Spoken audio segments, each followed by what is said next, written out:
Alright folks, we are back. Let's go on in chapter 2. Alright Jacob, the chief put us on this ferry to... We still don't know why. Let me help you. Ingrid, what's going on? You remember Sir Gilchrist, Jacob, the president of the European Central Bank who was involved in your London investigation? Sir Gilchrist arrived last night to discuss the European bailout for Greece with Costas. But now the minister is dead. Greece is bankrupt and protests all over the country are turning into riots. Sir Gilchrist may well be in danger too, so the Bureau instructed him to hide in the sanatorium until we know he killed Costas. Jacob, this means Sir Gilchrist might know something about the victim. We should talk to him, and you're right, we should also check the island for signs of trouble. What up, Sir Gilchrist? Alrighty, let's go.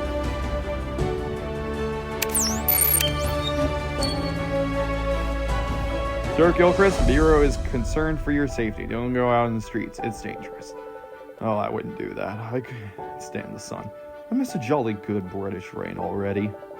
We understand you came to Greece to negotiate the initial aid for Greece with Demetrios Metaxas. Is that so? Atermetaxas squandered all the money. He had to check to ask for more. Bah! At least we'll have to bail out Greece now that he's too dead to agree with me. But now I'm trapped in this infernal island, hiding from rioters and watching old BBC documentaries about the Trojan War.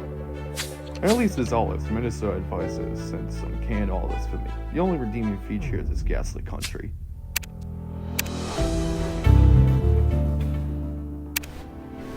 Wow, that's not good. Oh, you're right, I forgot to investigate this.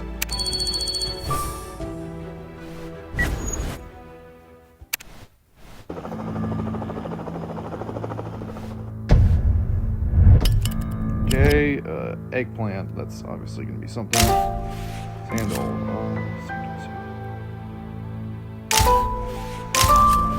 pineapple. Faded manuscript. Wooden box. I don't know how to manage to get lucky on that one, but...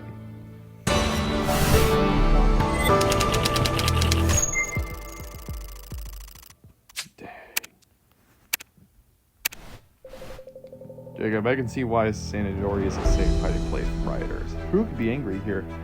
Where's the sky? It's so blue. I see you never switch off. You already picked up a faded manuscript titled The Prometheus. Can you recover the rest of the writing?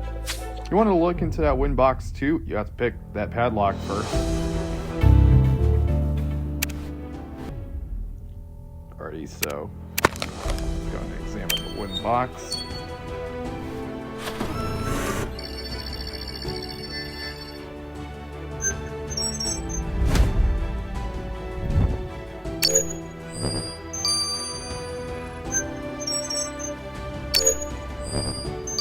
Ooh, almost 9. Jacob, you open the wind box and found the sanatorium, but there's only a piece of paper inside. The paper says the body here, and there's 2 red X's and a bunch of strange lines and numbers.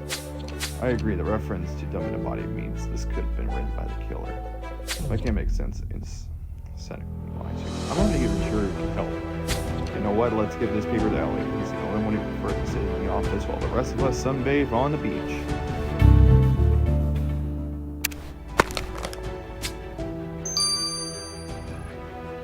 $6. I'll take it.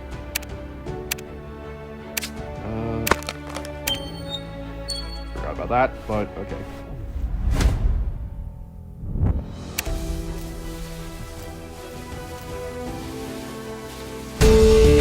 Dang, what happened? You uncover the writing on that manuscript you picked up at the beach. So the book title was changed from the Prohibicy to The Murder of the Minister. Very fitting. Too fitting to be a coincidence. I agree. We need to know who wrote this manuscript. Let's see if DuPont can help.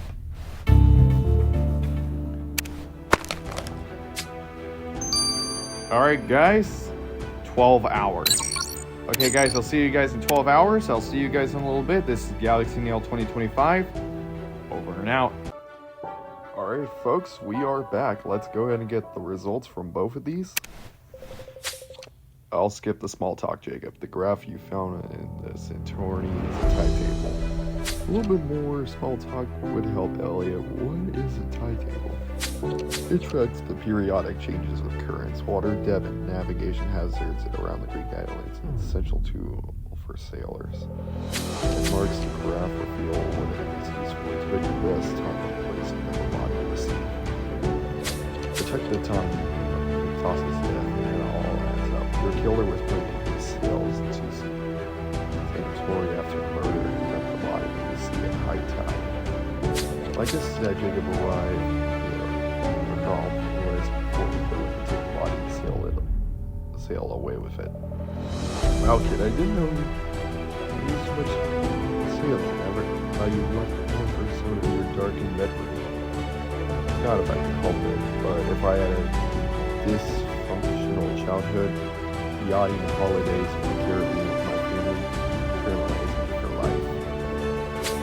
And now you have a killer who knows how to sail. Goes to show you should never trust people with boats, Jacob. Okay, thanks for the help, Elliot. Now it's time for the results we got from DuPont. Jacob, I don't know how this book ends. I stopped reading the page up to page 12. The historical inconsistencies will make my Gascon flare up. I really don't know how to say that word. What are you saying? You neglected the example the manuscript Jacob found on Santorini because it didn't meet your literary standards? No, Jacob. Like you see off the east, it's Jacqueline Proust, her and Kelly style gave her away. Jacqueline Proust? Oh, you know her, Jacob. An author of historical fiction. Was already a suspect in another murder. This Mr. Proust suddenly appears in Greece, writing a book called The Murder of the Minister. And that's the instance that life is indeed stranger than fiction. I agree, Jacqueline Proust needs to explain herself. Let's go. Nice. Level up.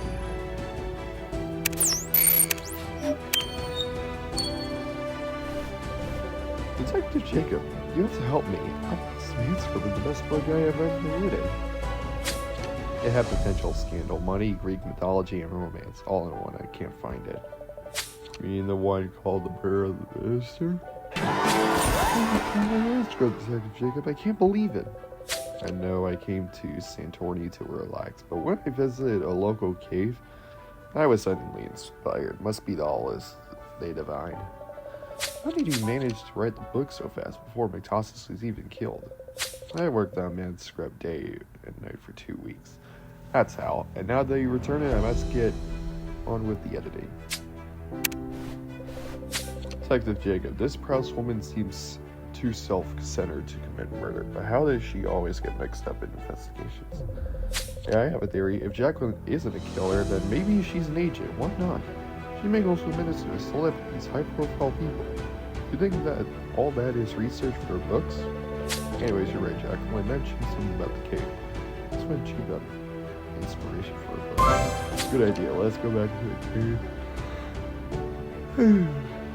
Maybe it's a place for inspiration for detectives too. If you hear my yawn, then that means as we're recording right now, it is 6 a.m. Also, happy Halloween. You guys, as we're recording this video, it's October 31st. Happy Halloween. Hope you guys have a great Halloween. And hope some of you guys go trick-or-treating. Unlike me.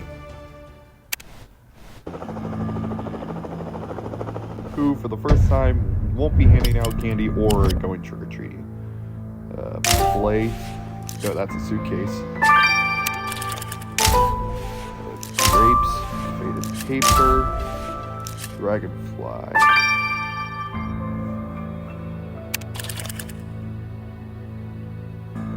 Where's this dragonfly? Oh, there it is. Centipede.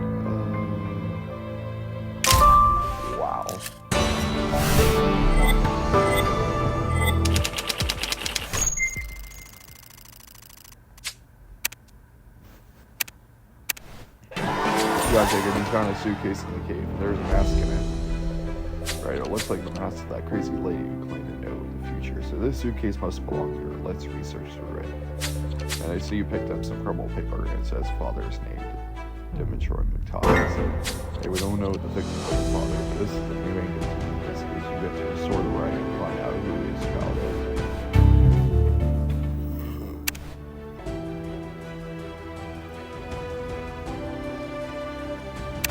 Alrighty, so let's go. Good thing I have plenty of stars.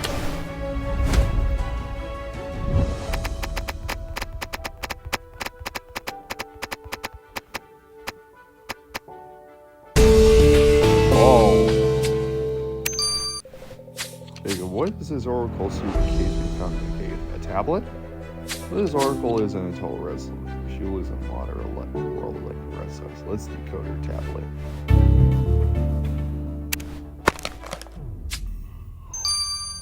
Yeah, let's do this. Faded paper.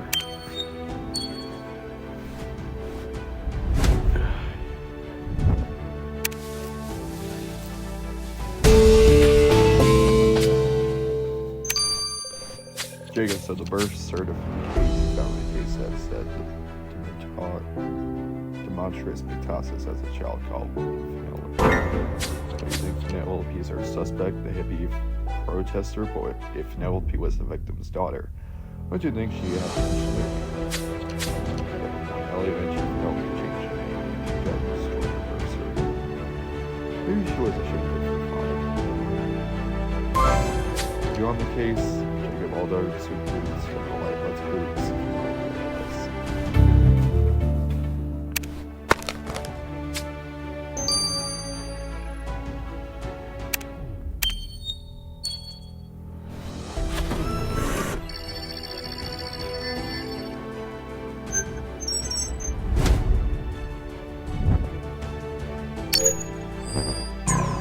Oh, it's not that.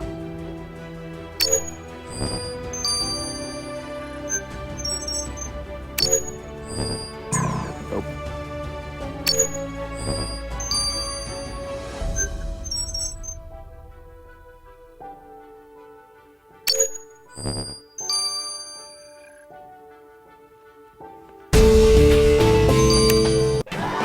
Thanks for retracting the password to folder tablet. Jacob, let's look at Elliot. You'll find anything about this lady's past, present, and future.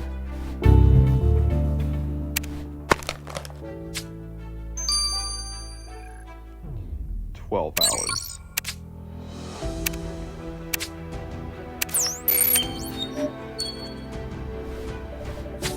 Penelope, Detective Jacob thinks you are McTavish's daughter. I find it hard to believe, but is it true? How do you find out, Detective Jacob? I changed my name and destroyed my birth certificate. I didn't want anyone to know he was my father. Why not? Having a rich daddy crammed your style? I didn't care about his money. He wanted a real father. Oh gods. Or just sit and eat olives with me on the beach. But McTavish didn't care about his family anymore. He didn't care for his country. He only wanted money and status. And you've become your father's biggest political opponent. Just rebel against him. Nice work. Can you kill him too? Just have a ton of work? The truth is, I'm quite lost without my father, Detective Jacob. Rebellion was my purpose in life. I will never be the same again without him.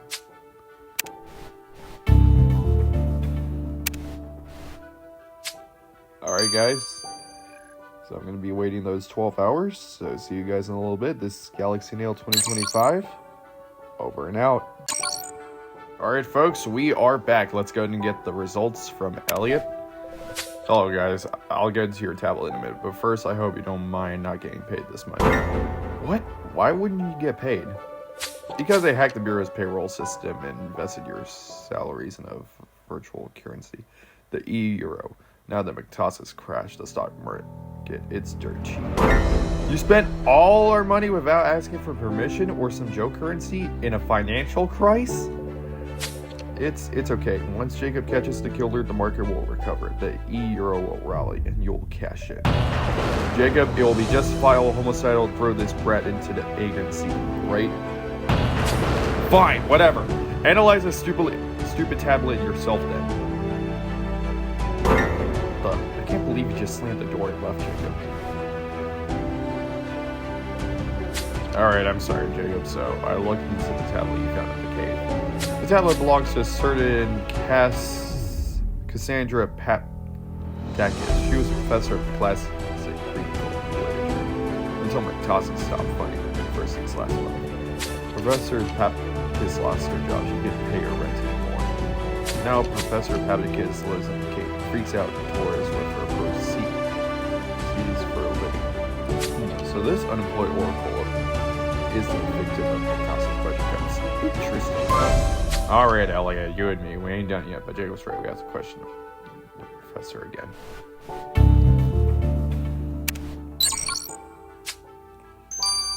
I guess there's more to it.